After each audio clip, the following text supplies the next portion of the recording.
we have music going? Tired.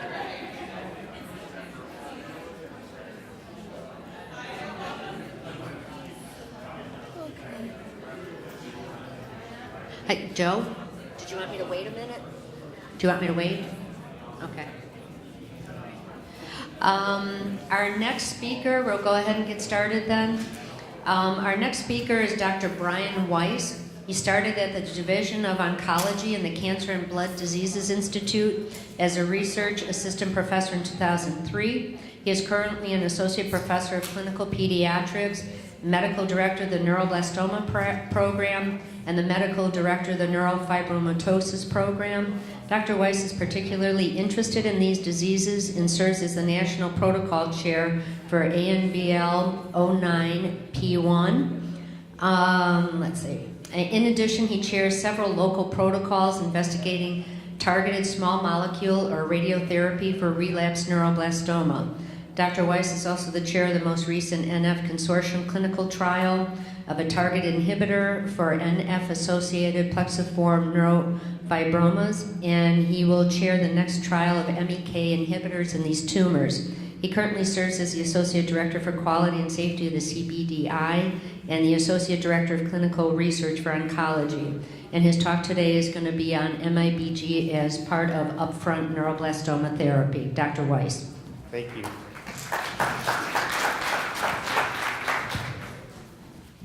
Thank you very much, Pat. Hopefully everybody can hear me.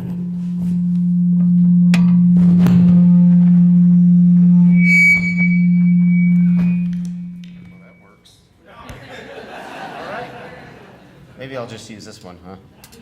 Okay, so with that introduction, we're going to talk about MIBG, and I know Dr. Mathey, who trained me it seems like a long time ago, at UCSF, is going to be giving a talk also about MIBG and other parts of the NANT portfolio. So I'm going to be giving sort of a little background about MIBG, what it is for those that don't know. It stands for methioiodobenzoyl-guanidine. And it's a compound that does not treat neuroblastoma on its own.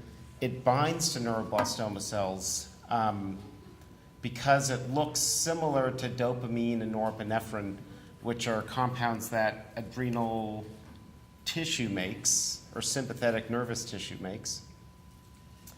And you can take the MIBG compound and replace the I with I-131, which is a radionuclide that emits radiation. And so it's essentially a way to give radiation directed to the tumor cells wherever they may be, because the tumor cells swallow up the MIBG compound. Well, that is not what I meant to do. There we go. Okay, so if you have a radiation source, there's different kinds of radiation. There's alpha, beta, and gamma particles. The alpha particles are stopped just by a sheet of paper. Beta particles have a little bit more penetration. The gamma rays are the ones that you need all the lead and concrete. Iodine-131 is both a beta and gamma emitter. So the gamma emissions are good for imaging and the beta good for therapy, because really the beta emissions just go a few millimeters past the tumor cell. So this drug, for those of you who don't know, is given intravenously over about 90 to 120 minutes. And most, but not all, tumors take up MIBG. Of course, we know that before we give the therapy. And after you get this therapy, the radiation is emitted from the tumor cells and is also excreted mostly in the urine, but also in other things like stool and other bodily fluids. And typically, the patient's radiation level goes down by about half every day. So once the patient's treated, they themselves become a source of radiation. And here's a typical timeline. You have a patient that has a tumor here. This is normal heart and normal liver and normal bladder. And they're given MIBG over 2 hours or so. And then they're in radiation isolation, so they have to be kept from patients that are not or people and patients that are not radioactive to protect them because they become a radiation source. And that isolation can last anywhere from 1 to 4 days, actually even longer. We've had it last up to 2 weeks, depending on the size of the patient, how much tumor cells they have to take up the MIBG, and also each state's regulations. So each state has their own regulations about when a patient can go home, so that may vary.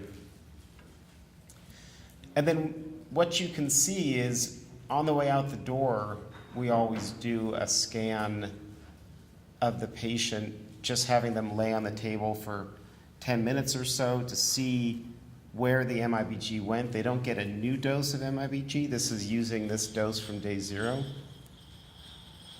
I want to point out that while this tumor here can still be seen, this is this tumor here, there's all sorts of other tumors that show up because they're getting several hundred times the dose of MIBG that we use for a diagnostic scan.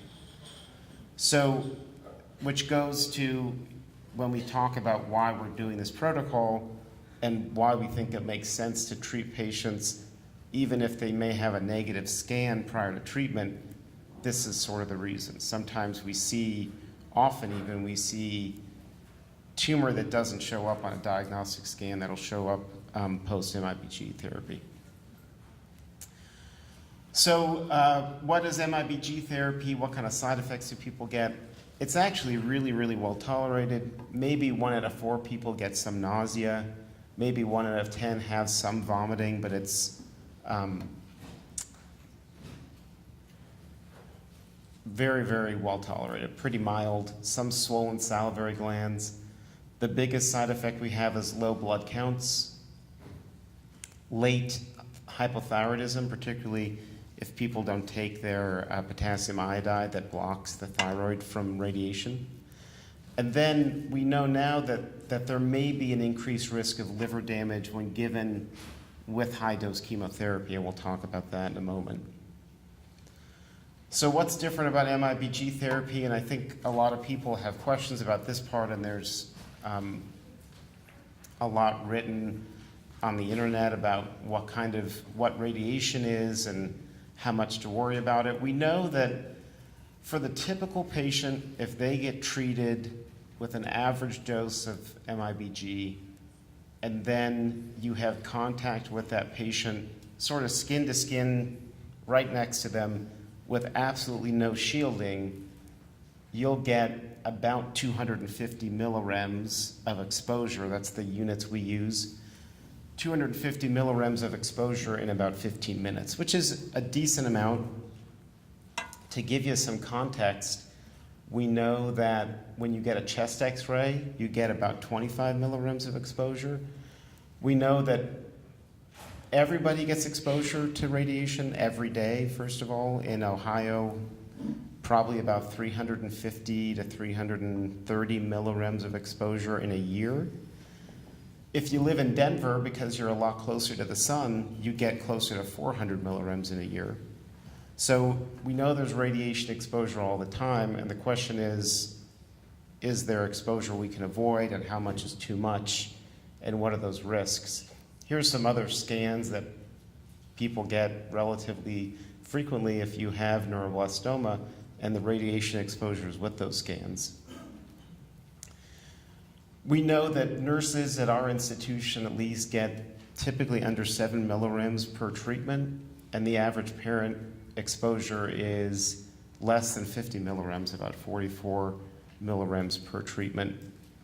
And here's some limits for people that are trained radiation workers. So the radiation techs that do x-rays, the nuclear medicine techs, they're allowed to get 5,000 millirems in a year. That's the number deemed safe by OSHA, by a government institution.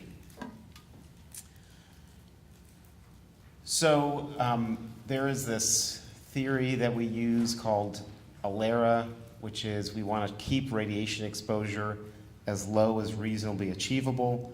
For the patient, they're getting benefit from the radiation, but the parents aren't getting benefit from the radiation, so we try to keep their radiation exposure as low as possible. The way to do that is limit time, increase distance, and use shielding.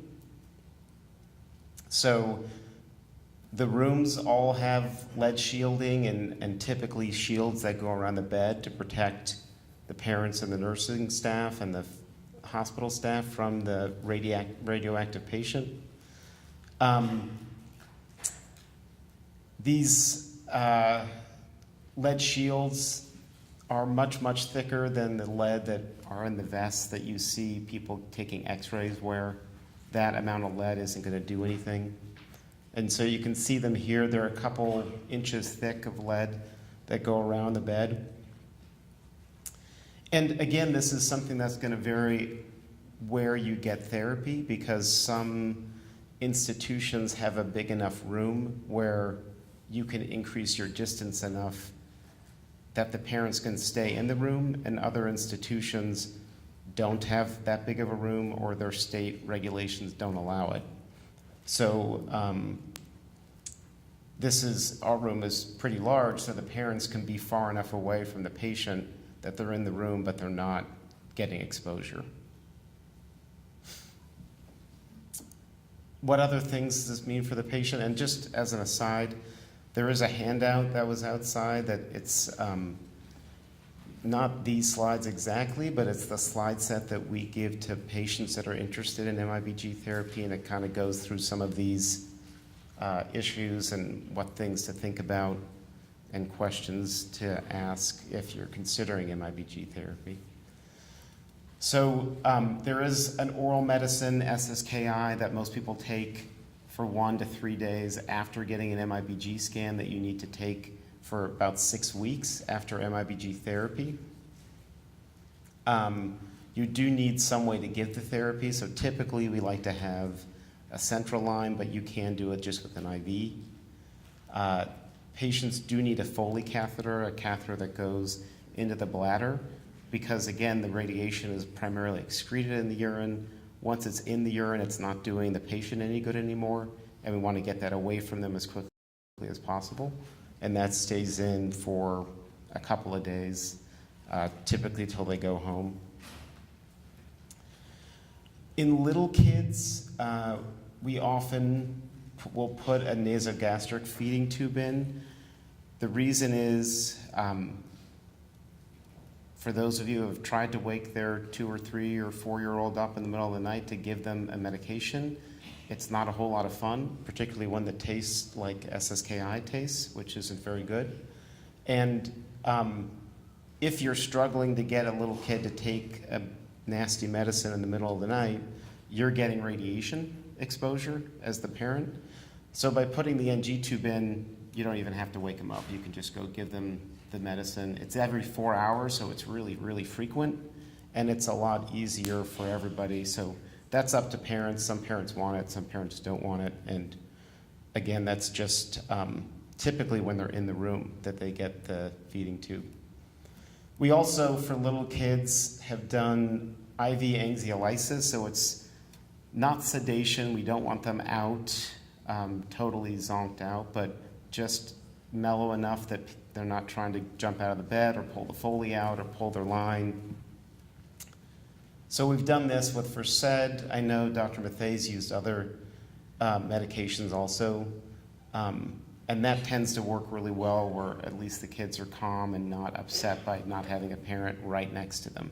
Again, at our institution, they're in the room, but they can't be in the bed with them at least, so sometimes they get upset. And then there's certain medicines to avoid, like Sudafed, for instance, blocks MIBG uptake. So there's certain things to go over with people. For parents, there's some very strict rules that you have to follow as far as contact with the patient. You can't be pregnant or breastfeeding. You can't eat or drink in the room or use the bathroom in the room. So that's very, very different than other therapies where you can kind of hang out with your kid all the time. You have to leave for at least a little bit because there are certain things you can't do in the room. You have to help feeding the patient, keeping them occupied, and it's basically they feel well, but it's really boring because you have to stay in bed. And then you have to realize that anything you bring in the room may have to stay if it gets contaminated. So actually, Dr. Mathey has done some of these studies looking at, is this better than just giving external beam? What's the benefit of MIBG therapy? And certainly you can get much higher doses of radiation into tumors this way. It doesn't always work as well as we hope it will. And we don't currently have a way to predict whether it's going to work for patient A but not for patient B. This is often done retrospectively. But they did find some correlation with, in patients that got very high tumor dose, they tended to be more likely to have a very good response. CR stands for complete response. And in the patients that got a much lower tumor dose, and just as an example, the dose we typically give as part of therapy after transplants about 2100 centigrade. So this is basic. These patients got, just because the tumor didn't take up as much MIBG, they happened to get less radiation to their tumor, and they didn't do as well. They had three of the 9 progressed and 3 had stable disease. So again, this wasn't designed to see what happens if you give these different doses. It just happened that some patients had better uptake than others.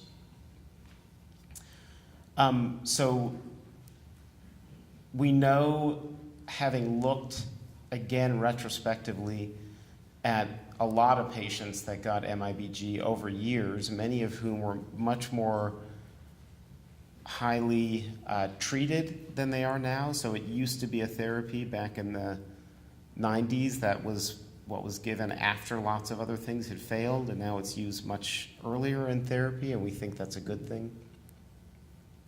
So we know about a third of patients will have either a complete or partial response, more often partial than complete.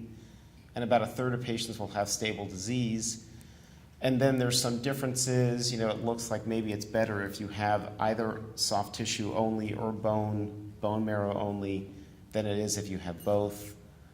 It seems to be better if you don't have lots and lots of therapies first, but again, these data are more suggestions than they are firm requirements for moving forward. So we use it at different time points now, but I think it makes sense that tumors that have not been highly treated might respond better. Somewhere between a third and a half of patients are going to need stem cells because that's the main toxicity, is low blood counts. And we even know now that in a group of patients that didn't respond to the first dose, maybe 1 out of 5 will respond to the second dose. So MIBG can be given typically up to 3 times, and you have to have at least stable disease with the first one to get a second one. There's been some data by Dr. Mathey and Dr. Yannick and others involved in the NANT group looking at MIBG as in combination with stem cell therapy, and this was in patients who either had progressed at the end of induction or had relapsed. They got MIBG at different doses and chemotherapy, usually I think CEM, the carboplatin etoposide melphalan chemotherapy, to find out could those 2 things be given together safely, and they did come up with doses of those 2 together safely. They also have completed a phase 2 trial of MIBG plus CEM, and they found out that, again, we don't have outcome data on these patients compared to, say, your typical high-risk patient, because these patients had done poorly on induction. It's a different group. But they at least said, this is something we could do safely, and you could move it forward in the NANT group. They did have some toxicity. We weren't sure how much of this toxicity had to do with MIBG being added to transplant, because the transplant drugs on their own are not without risk, but there were controls put into these trials moving forward to try to minimize patients' risk. To take a step back for a second, there is a couple ways to get MIBG therapy. One is on a compassionate access protocol, mostly for single agent MIBG. There are some institutions that might have MIBG combined with some chemotherapy. There are some NAN protocols, and Dr. Mathey is going to talk about that, so I'm not going to say anything more because she's talking, I think, at 3 about those options. And then there's upfront use, and I'll say more about the upfront use in a moment. One of the outcomes of Dr. Mathey's proponency of this therapy is it used to be Michigan and UCSF, and then it was Michigan, UCSF, and CHOP, and then Cincinnati started treating patients, and now I think there's 10, I'd have to count, maybe 12 centers. Some of these are not quite open. I think Washington just treated their first patient. LA is not quite open yet. There's a couple other centers that have not treated somebody yet but are open. I'm going to say something very briefly about a Curie score, and people may have heard this spoken of recently. This is the stuff probably Dr. Yannick has spoken on in the past, but basically there's a couple different ways. The one that we use in the US divides the body up into 10 pieces, and the 10th piece that you don't see here is the primary tumor, and then each piece is given a score of 0 to 3. So 0 is no uptake, obviously. 1 is 1 lesion, 2 is more than 1 lesion, and 3 is the whole bone involved. So the worst score somebody can have is a 30. That would be every bone completely involved, essentially, and a large primary tumor. And the best you can have is 0. And so Dr. Yannick and some others looked at an old protocol, A3973, which was slightly different induction than we use now, and looked at diagnosis, at the end of induction, is there anything you can do to predict who's going to go on to relapse later on? And what they found was it didn't seem to matter really if you had stage 4 disease at diagnosis. It didn't really seem to matter what your Curie score was at diagnosis. So if it was 10 or 5 or 15, that didn't predict who was cured. But what seemed to predict who was cured was the Curie score at the end of induction. And the numbers were something like, if you have a Curie score at the end of over 2 at the end of induction, those patients seem to do particularly poorly compared to the patients who had a Curie score of 2 or less. And here's what we call event-free survival, which is essentially meaning not relapsing. So if you had a Curie score of over 2, about 15% of those patients ended up not relapsing. If you had a Curie score of 2 or less, it was closer to 50% of those patients. So it was not an absolute break. It's a continuum, so it depended on where you wanted to draw your line. So having a Curie score of 2 is better than 3, and 3 is better than 4. And so we're trying to use that information to figure out who is going to benefit from this therapy in the future. But the first question is, can we even do this as a consortium in the Children's Oncology Group? So we designed this. Dr. Mathey is the vice chair of this study, and I'm the chair of this study. We designed this trial. It's been through many, many changes. The first way we had this was, this is essentially the first 5 cycles of 0532, which is the now closed high-risk trial. And it's the same 5 cycles as 12P1, which is another high-risk trial that's open right now. We initially had this designed to give MIBG plus CEM, just like the NANT trials were, but literally the week this opened is when the Europeans announced the results of their trial, where they compared Bumel, which is a different consolidation chemo, to CEM, and they saw that Bumel was better. And so we decided that we were going to close it and rewrite it. And so a year later, it took us, we then reopened it. And initially, we gave the MIBG pretty close to the Bumel, about 6 weeks away, and it was given with chemotherapy. And I'll talk about that in a moment. We had a significant amount of toxicity, it seemed. We only treated 2 patients on that trial that got MIBG plus Bumel, but they both got very, very severe SOS, or those little liver clots that used to be called VOD. That's a known toxicity with transplant. Both of the first 2 patients got very sick with that, and we decided that could have been chance with only 2 patients. Maybe the next 15 were going to be fine, but it was too high of a risk to go on, so we redesigned it again. And now it looks like this, where people get MIBG alone at different doses. We're kind of treated a bunch at 15 millicuries per kilo, which is a little less than we normally do. We're going to wait to make sure those patients are well after transplant. We space the transplant out. That's now 12 weeks, 10 to 12 weeks out from MIBG. And then we're going to escalate to the 18 per kilo, which is the typical dose we treat at.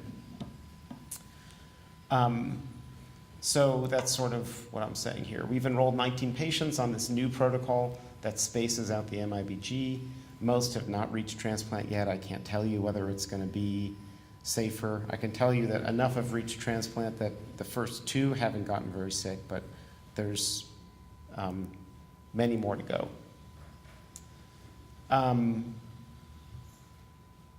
So back to Curie scores. Here's a post-induction Curie score. This is an example of a patient. Well, I think what Dr. Yannick's research did was tell people what many of us that treat neuroblastoma frequently already knew, which is it's bad to go to transplant with lots of disease, and put some data behind that feeling that we had. So what we're doing at a lot of institutions is not sending patients with significant disease to transplant, but giving them MIBG or something to reduce their tumor load. And this is just an example of a patient that actually had a great response. So they had a Curie score post-induction of 26 and then got MIBG, and post-MIBG had a Curie score of 0. Doesn't always work that well, but this is our goal. And then went on to transplant and radiation and antibody and all the other parts of therapy. And of course, once we show that we can do this, which hopefully is going to be what the outcome of the 09P1 trial, then the question is, what do you do next? And I think what we do next is somehow, and this is just a very, very early draft proposal, but somehow we compare head-to-head transplant plus transplant with MIBG and see is it really better? Because we might be able to take a patient from a Curie score of 26 to 0 prior to transplant, but that doesn't necessarily mean that that patient is less likely to relapse. We would like to believe it means that, but we don't know that until we really look prospectively. So I think the goal of the COG group is to move towards some way to compare those head-to-head. There's lots of obstacles to doing that. Drug supply for MIBG.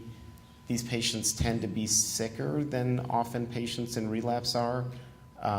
So there's been a lot of issues just moving people around the country to get MIBG. It's not available everywhere yet.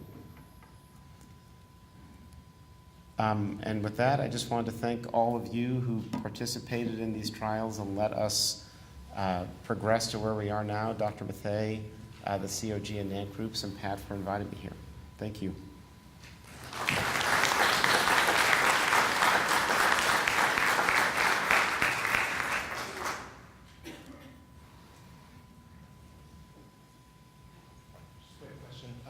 You said that the MIBG treatment is about 100 times more powerful than the diagnostic scan. Why are we not using a higher diagnostic dose to see if there is an uptake?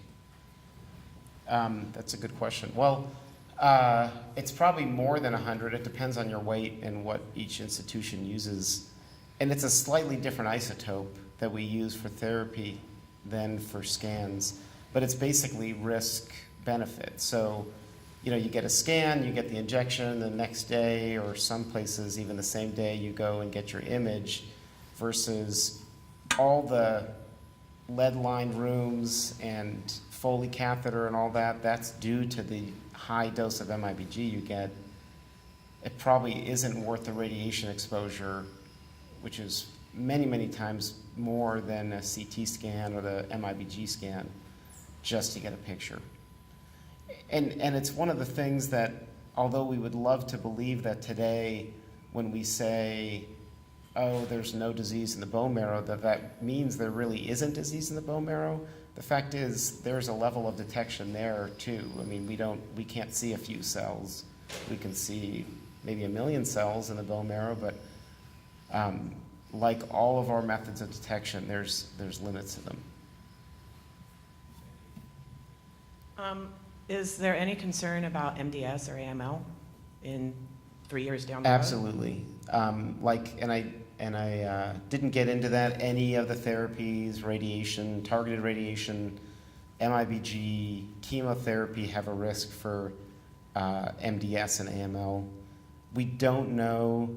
I know Dr. Mathey's group is in the process of updating this data. We had reported this 15 years ago or so, the risk with MIBG. It was a couple percent at that point, and that was in patients that were much more highly pretreated than they are now. We don't know what radiation with MIBG adds to the risk of myelodysplasia from just chemotherapy and transplant. It probably adds something, though.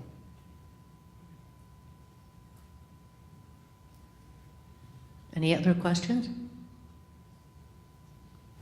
No? Thank you. Thank you, Dr. Weiss.